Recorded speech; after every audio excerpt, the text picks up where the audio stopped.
Welcome to Full Steam Ahead. I'm your co-host Gary Siegel, and this is my wife Judy, and we represent the S in STEAM Fund, the Siegel Trust Enriching Arts and Music. Our mission is to support musicians, artists, and the venues where they share their gifts. The Hudson Valley has long been a magnet for incredible musicians, and through Full Steam Ahead, we get to share the stories behind the artists who inspire us. Today, we are honored to have a conversation with Barbara O'Brien, Levon Helm's longtime manager and the driving force behind the famed Midnight Rambles at his home in Woodstock, New York.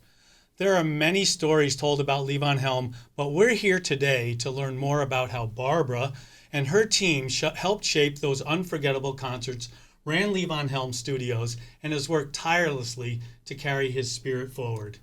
Before we dive in, we'd love for you to join our community. To learn more about the STEAM Fund, please visit steamfund.org, like our social media pages, follow us on Instagram, subscribe to our YouTube channel, and share these episodes with your friends. It's the best way to keep the music and the conversations going.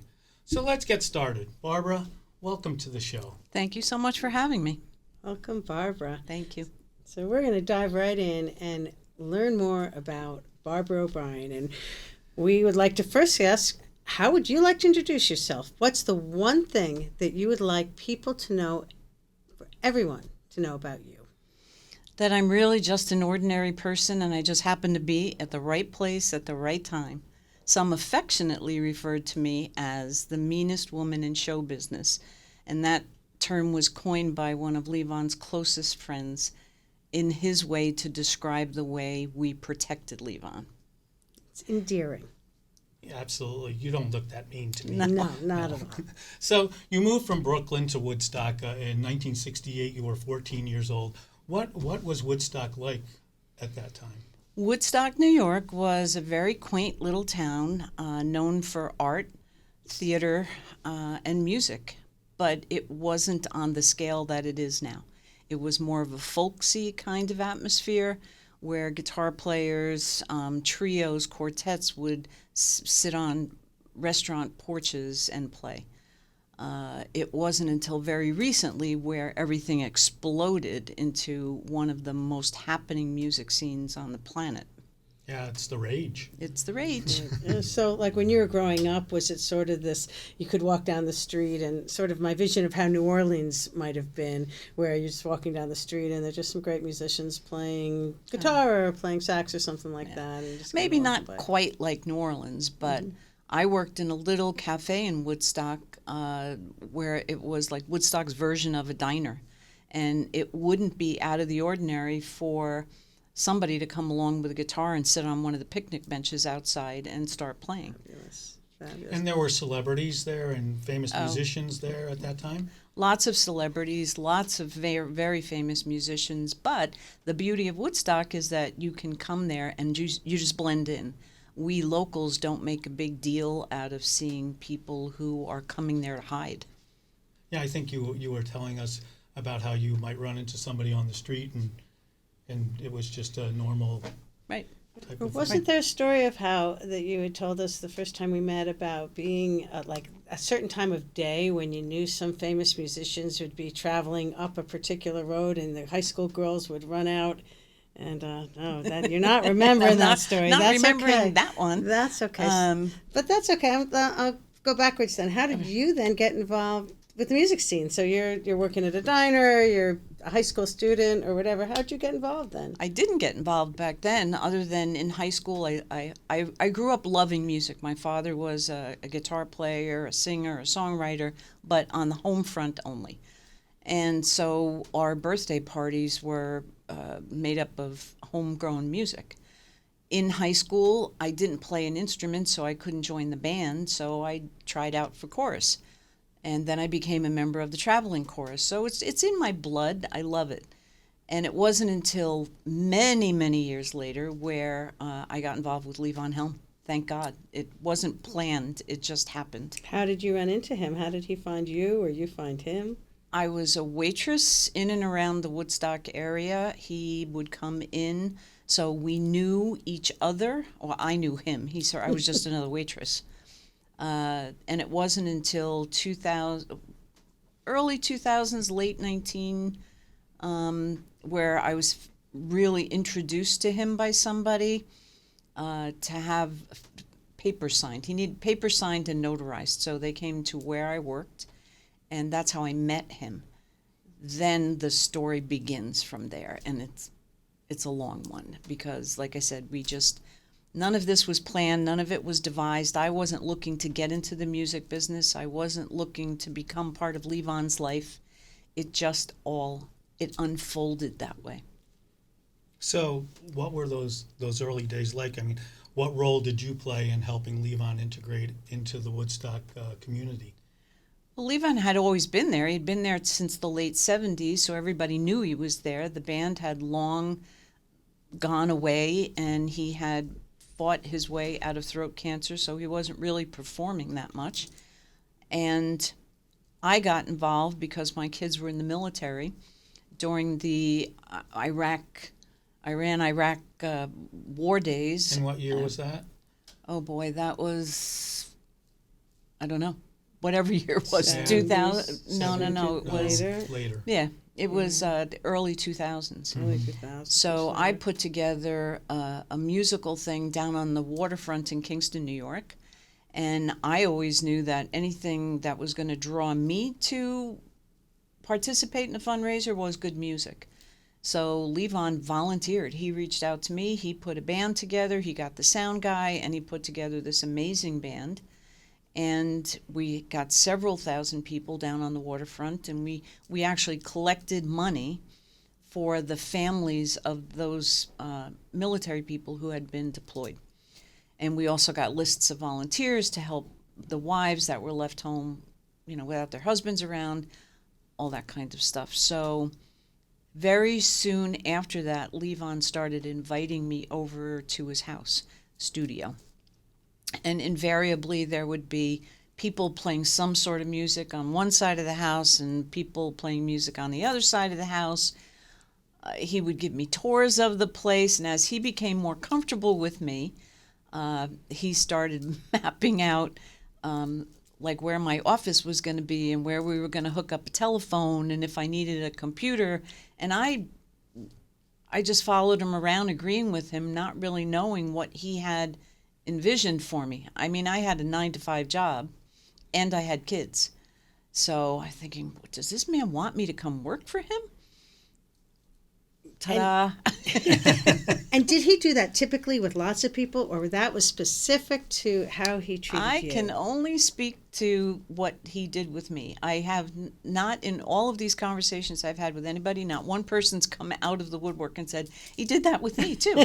So I have to think that because I wasn't from the music business, because I had a 9-to-5 job and my alarm went off every morning, I think he probably saw something in me that was different than anybody else that was involved in his life. So that was 2004 when you first got involved, yes? Well, that it was 2003, 2004. So let's go back though to when you first met Levon and you worked in a restaurant, or why don't you tell a little bit about that too? Well, unfortunately, Gary, it's not very interesting. I was a waitress. They would come in after rehearsing or whatever they were doing, writing songs.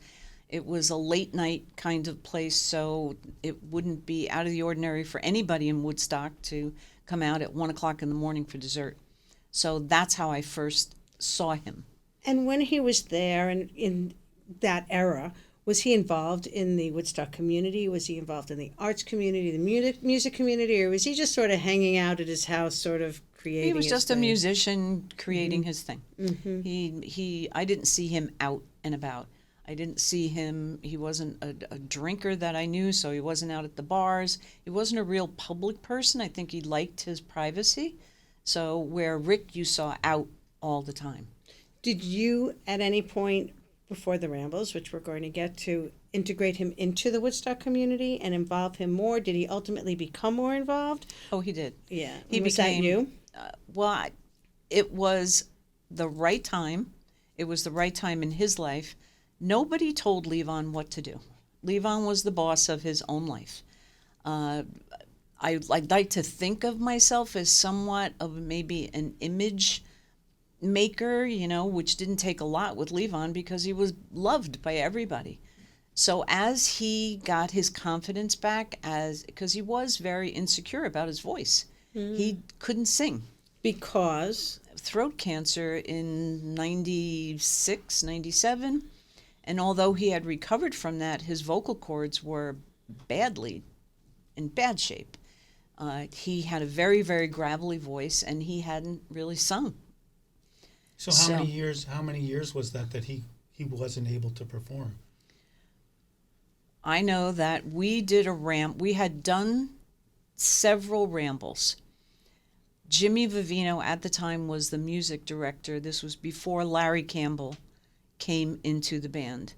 And I remember I was downstairs in the basement of the barn, which, for those of you that have been there, it's where the merchandise is. It's kind of the green room, the dressing room. All of these are makeshift spaces because it really is it's a private home. And that's the barn in Woodstock. That's the barn, Levon's barn in Woodstock. And I remember I was downstairs, somebody was talking to me, so one ear was listening to the person speaking to me, and the other ear, I said, that sounds like Levon singing. And I don't even remember running up the stairs. That's how quickly it happened. And when I got up there wasn't a dry eye in the place. Jimmy Vivino had gotten Levon to sing. And there were men with tissues and handkerchiefs dabbing their eyes. So I can't remember the date, but I remember the night, and it was incredible. So that's the first time he sang. Yes. But now let's go back to the revival of Levon's career. And before we do that, just again for listeners to describe the scene. So there's a basement, because you say it's a house, but if anybody were to visit Levon's barn, what they would see is they would come into a basement. And then the upstairs is a performance space. Right. I've been to the performance space a number of times. I've never seen a living space. So when you say it's his house, right. It's not, I don't have a visual of what that is. I have a visual of a very, very cool studio barn looking space with an incredible vibe of history and music. But it is a big performance space with a loft upstairs that you can look down into the main performing area. So you were in the basement and you went up to that performance space, right. Not like to a living room. Oh yeah, no. It was in the performance space. It was in the middle of a show. His living space is attached to the back of that studio, divided by a huge stone wall. Mm-hmm. So it's almost soundproof on the other side. But everything that we saw, everything that was amazing about Levon's resurgence took place in that performance space, which over time came, because he would always call it the barn. I built the barn, come to the barn. So now it's just known as Levon's barn. Right, exactly. So now let's talk about the revival of Levon's career and your role in establishing the Midnight Rambles. I had gotten invited to two shows. One was in December of 2003. The second one was in January of 2004. I was not involved for those shows, but my understanding is that he was in bankruptcy, he was about to be in foreclosure, and he was going to go out with a bang. So there were people involved before me, one of them being a businessman, a salesman who had befriended Levon years before. So while I was at the 2004 show, I found a little space. It was freezing bitter cold. There wasn't any heat in the barn. There was a fireplace going, but not enough. Johnny Johnson was at the piano, and people were sitting up on stage with winter coats on and vests, and they had rented chairs from someplace. So I found a warm spot back by the fireplace. And I just stood there in awe, saying, I can't believe this is happening in Woodstock, tucked back off Plockman Lane. And all of a sudden, this gentleman walked up to me that didn't really fit the mold. He had a suit jacket on, shaven, short hair. That was Norman Clancy. And Norman Clancy was the friend of Levon's who really wanted to help him out of this financial bind. So he introduced himself to me. He invited me back to the barn afterwards to meet with Levon and talk about the future. Norman had invested some money, startup money, And I did all of the computer work from home because Levon didn't have anything. And the basement was a basement. There were some grown-up college kids who were living there. There was odds and ends furniture. There was a big, gigantic stuffed gorilla. There was a big screen TV. It looked like a frat house downstairs. So I really still wasn't quite sure what I was supposed to be doing or how I could help. I certainly didn't have any money that I could invest in a business. I worked for a police department, which didn't really coincide with the music world.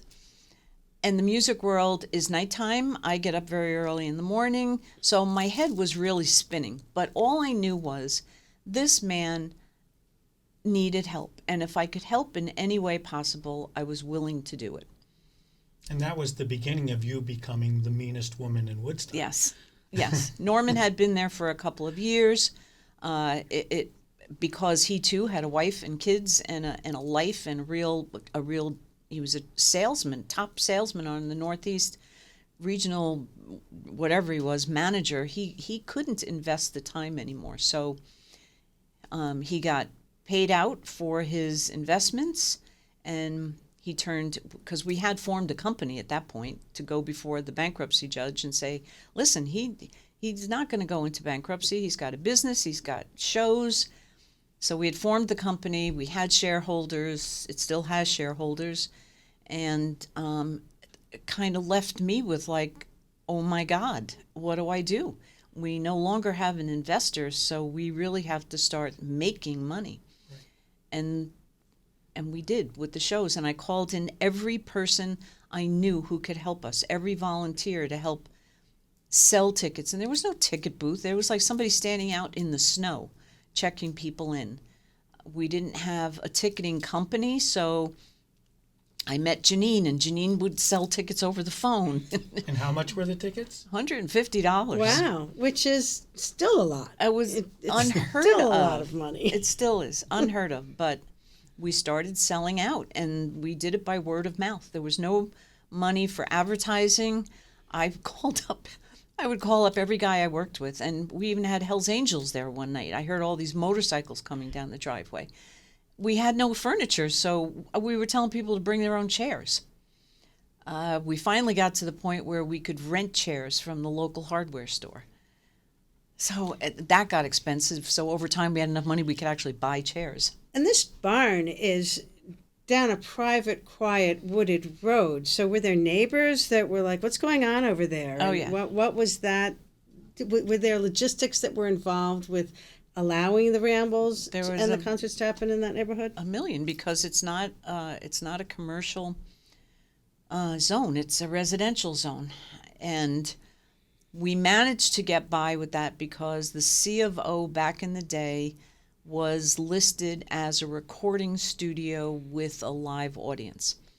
Of course, It could be interpreted many different ways. It wasn't meant as a venue, but the C of O said, we were doing exactly what the C of O said. Mm-hmm. There was music and there was an audience. So we kept it as intimate as possible. We did everything in our power to respect our neighbors. We even let the most contiguous ones come to 6 shows a year. We begged the audiences to not park in their driveways or turn around in their driveways, and we only had shows on Friday and Saturday nights. The only time I did shows on Sundays was if there were going to be a late afternoon show. We tried to be as respectful as possible and give back to the town. So that's when we would come up with themes. We'd say, okay, in the summer we're going to take $1 from every ticket and we're going to give it to the rescue squad, or we're going to give it to the emergency services squads. We had to endear ourselves, and I don't want to make it sound like it was not genuine. It was genuine. We felt good doing it, but it also was the politically correct thing to do. And Levon became active with the Chamber of Commerce, right? The Ulster County Chamber of Commerce, we finally joined that, and I've told this story a million times where here we've got now this basement that's decorated with gold records, which he had given away over time. We managed to locate them and get them back from people. There are a couple still out floating around out there, but they're in good hands, so I don't worry about them.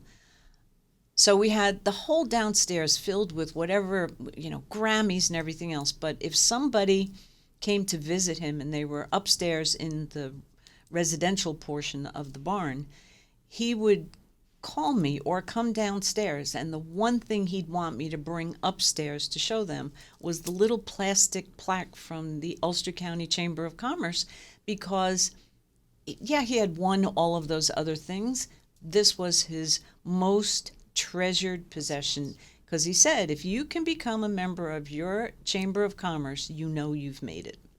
That's great. And so the community embraced him accordingly, right? Absolutely. And they I'm assuming, I don't know, that they didn't mind that all of this was happening on that quiet little road. Most of them, I'm sure that there were some objections, but in general, this was great for the Woodstock community. It was wonderful. They were proud to have him a part of that. Because that was the time when there was nothing going on in Woodstock. There was no music. And I'm assuming you were a big part of that bridge between the community and him. Could he have done that without you?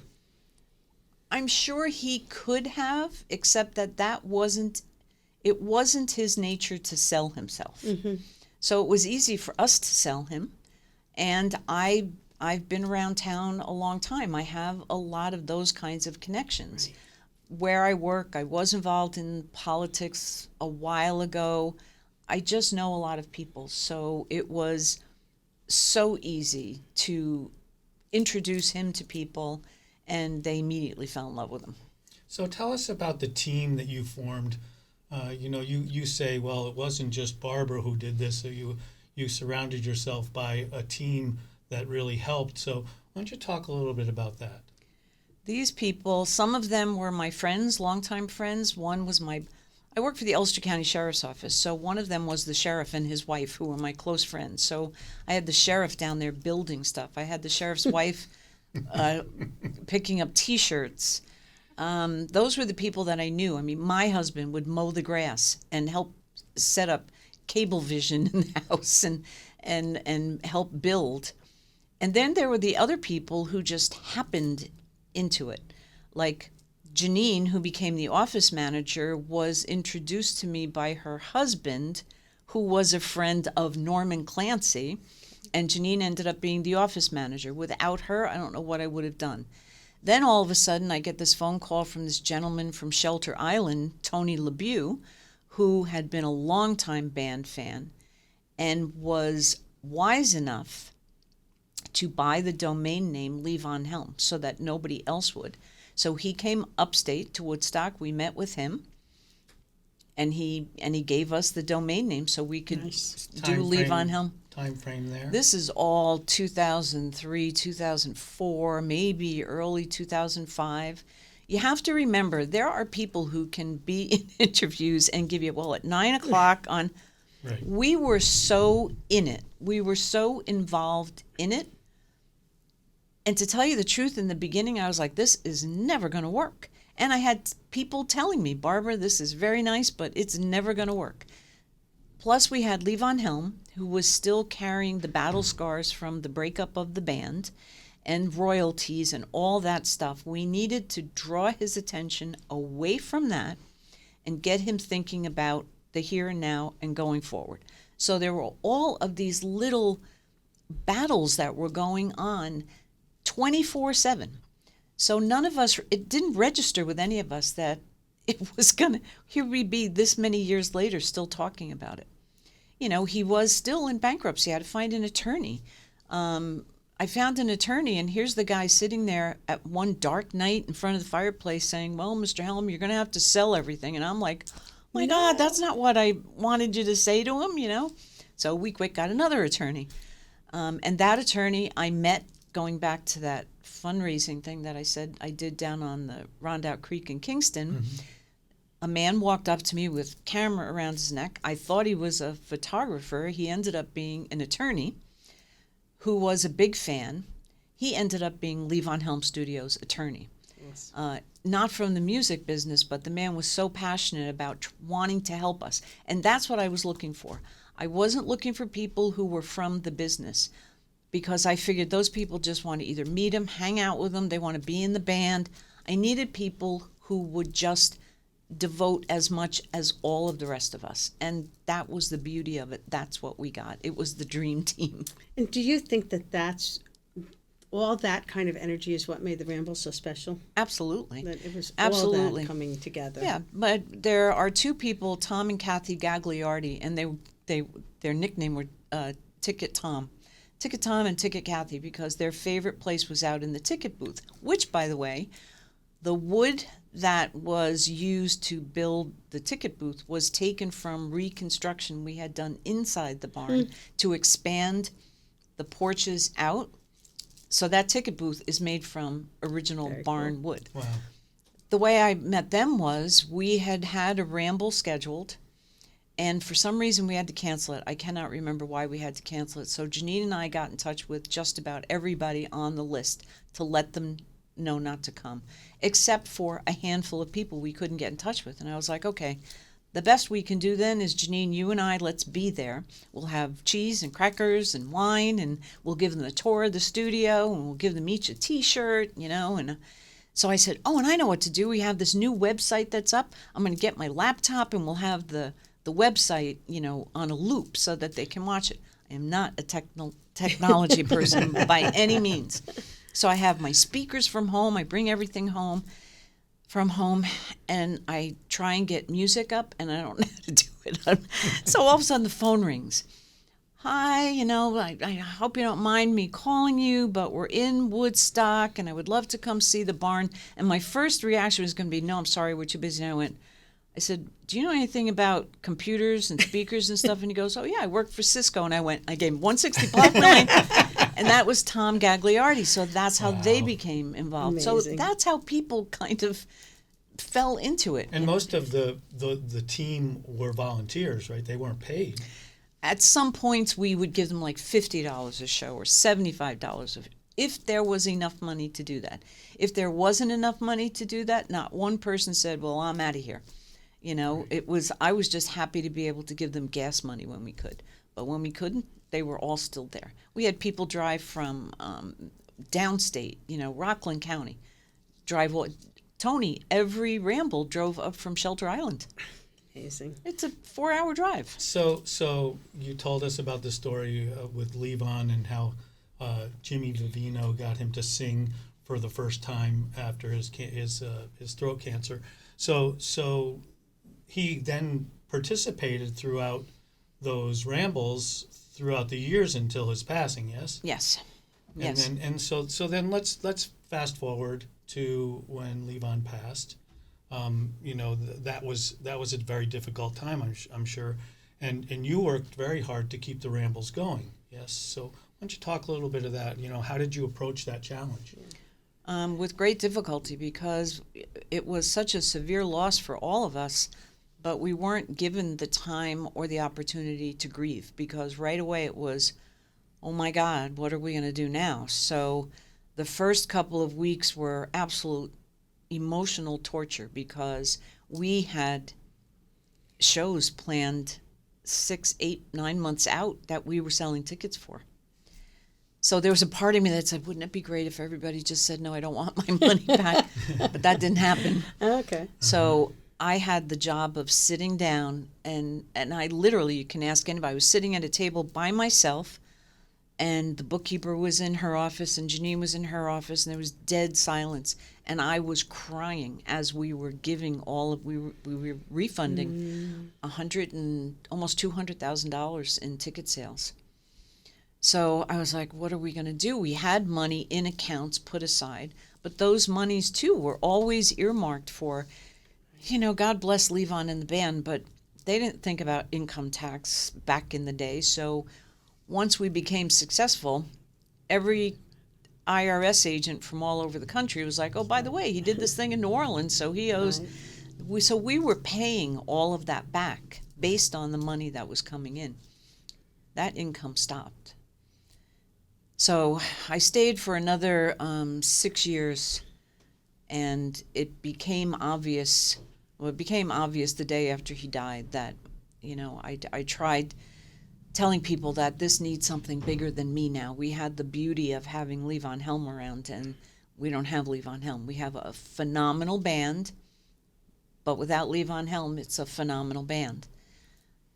So I wished at that point that they had gotten a venue manager and a booking agent.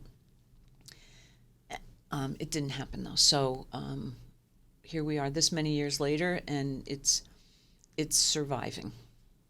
And we actually I was introduced, Gary had been to Rambles with Levon, but I was introduced after he passed more. And there were still fundraising efforts, and there still are fundraising efforts. You could buy a pick. The picks right? Are on the wall. The right? picks when I was there. We did that as one effort, and it was going along very well. But it was, again, I always felt like we were tapping the same well over and over again. The same names would appear. Mm-hmm. And that's when I just kept saying, this is bigger than all of us now. Now right. It's a venue, and it needs to be operated and managed by somebody from the business, somebody who's got their finger on the pulse. Right. You know, I mean, I learned a lot in the years I was there, but I certainly don't put myself out there as a promoter or... Mm-hmm. I had Levon Helm. That's all you needed, and it opened up a lot of doors. Right.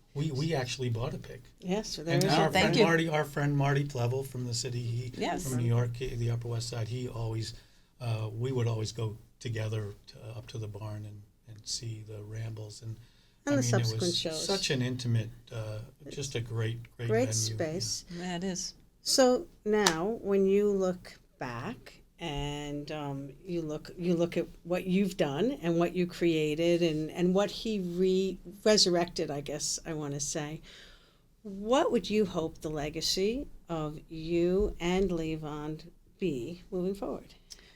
My legacy, I don't think much about my legacy. I just look at it. I'm very honored and privileged to have been a part of it. Like I said, it wasn't planned. I wasn't looking for a job. I'm sure he wasn't looking for a manager. It just happened. So I would love for people to remember my name and just say she was a good friend to Levon. And Levon's legacy needs no promotion. I mean, he's got the name. It's like Cher. You know, it's like Levon. You say Levon. Who could you possibly be talking about but Levon Helm? People know. Exactly. I kind of want to go back before we finish up here to talk a little bit about more of how you protected Levon. I think you told us a story about the Beacon Theater and a concert there at the Beacon. Well, the Beacon was the first. I don't know if I told you the backstory to that, but we had been approached by Jim Glancy from Bowery Presents about doing a show at the Beacon. And Levon, now, his voice had been back, but he was still very comfortable in his barn, but he hadn't done anything outside of the barn. So Jim Glancy is all excited about it. I trust him. You know, I trust that if he thinks it can sell out, that it can sell out. So I said, okay, I'll he had met Levon. Levon got up, went to the house, never came back out again. So I finished the conversation with Jim, and I said, okay, let me talk to him, and I'll get back to you. Well, with that, I don't know the time frame. All of a sudden, a contract appears, and there's a time limit. The contract has to be signed, and I'm watching. I'm going, oh, this contract has to be signed. So I go out on a limb, and in my infinite wisdom, I sign the contract and send it back without Levon having committed to doing the show. Excuse me. And every time I approached him about it, he'd say, yeah, we got to think about that. Let's talk about it. Let's sleep on it. So a ramble was coming up close to the deadline. And I said to Jimmy Vivino, please, you have to do me a favor tonight. You have to talk to him, and you have to talk him into it. I sent the contract in. Jimmy says, don't worry about it. I'll talk to him. So now I'm relieved. It's all taken care of. Jimmy's going to fix it. At the end of the night, I'm downstairs. Everybody, we would do a debriefing after the show. Everybody come downstairs. And Jimmy's getting a drink of a Coke before he's ready to packing up his gear. And I said, Jimmy, you talked to him, right? And he goes, baby, I forgot. You're on your own. I was like, oh, my God. My heart sunk down to my feet. So the only way I could figure out how to do it was to just use reverse psychology. And when I talked to Levon about it, I didn't talk to him about, can we do it? It was, so who do you want in the band? And it, For the show, and it yeah. worked. It worked. So we sold that show out in 15 minutes, and the promoter called me and said, let's put up a second night, and we did. And I think that was the moment when Levon realized he was back, because then he wasn't afraid to go out and do. Yeah. Wow. Yeah. And protecting him. I'm sure you've been to the Beacon. It's not a big backstage. It's not a big stage. And the after show downstairs in their basement comfortably holds maybe 50 people. Well, he wanted people on stage. So we had like a little bleacher for his cancer doctors, the attorneys. So the Beacon kept looking at me going like, are you kidding me? This is a union thing? And I said, please, he wants these people on stage. So if you ever look at that video footage, there's a section where all of these people are sitting there. And then the after show, I had to turn away famous actors outside who to this day still don't, not that I ever run into them, but this guy looked at me with such hatred because I wouldn't let him in because the fire marshals were standing outside the back of the Beacon going, nope, no more people. Because down at the after show was about 200 people down in that space. So wasn't there also back at the beginning, like in 2004, where people were camping on the property and you had to be, once again, the meanest woman in Woodstock well, we to still protect the Levon right. and... I know, I hated that. I really did hate that job because it's not me to say get out. You are not a mean person. Just for the record, there's nothing that I've seen. But this is where Levon Levon was slick. He would say, I don't really want them here. So we'd go be the bad guys so that he could still be the good guy. After a while, we were okay with that. But if it wasn't me that some people hated, it was poor Tony. Tony at Rambles, you know where the drum kit was, and there was a little lofty area right above the drum kit, and we had somebody who would go there all the time, but because they had a past with Levon, they'd be up there telling stories, and Levon would and always had a smile, but you knew when the smile was real. So one night, this is going on, this whole conversation about, back in the day we did this, and Levon can hear the whole thing. So he calls Tony over, and you'll see sometimes during the show it's either me or Tony, and we get down close to Levon, and he'll say, why don't you tell them to take that conversation out on the deck? You go tell them, and all of a sudden they're pissed at you. So that went on. He's smiling and waving. Yeah. Or he'll say to them later on, where'd you go? I saw you up there, and then you were gone.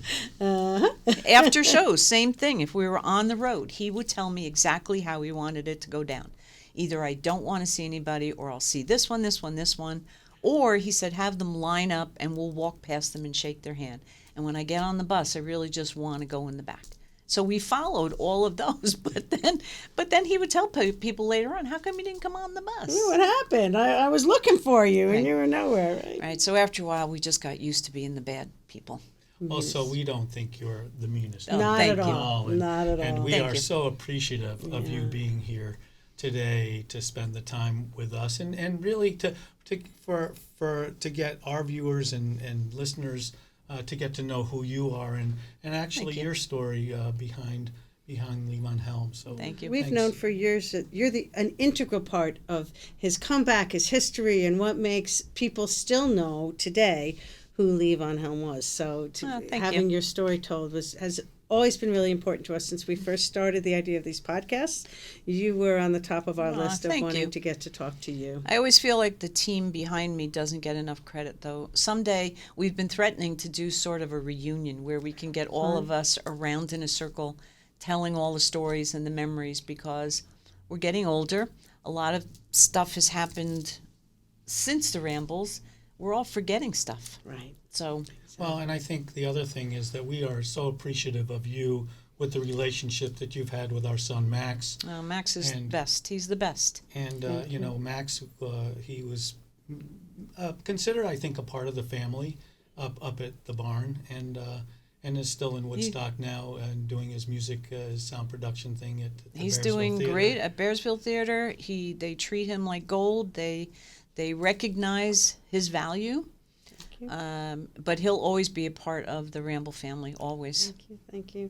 Barbara, thank you so Thank much you. for taking the time Thank you. to talk to Thank us. you. And for our listeners and viewers, we encourage you to check out John Barry's book, Levon Helm, Rock, Roll, and Ramble, the inside story of the man, the music, and the Midnight Ramble, where Barbara O'Brien is featured in Chapter 4. So to learn more about the STEAM Fund, please visit our website at steamfund.org. Like our social media pages, follow us on Instagram, subscribe to our YouTube channel, and share these episodes with your friends. It's the best way to keep the music and the conversations going. Thanks for tuning in. We hope you'll join us on future episodes of Full Steam Ahead.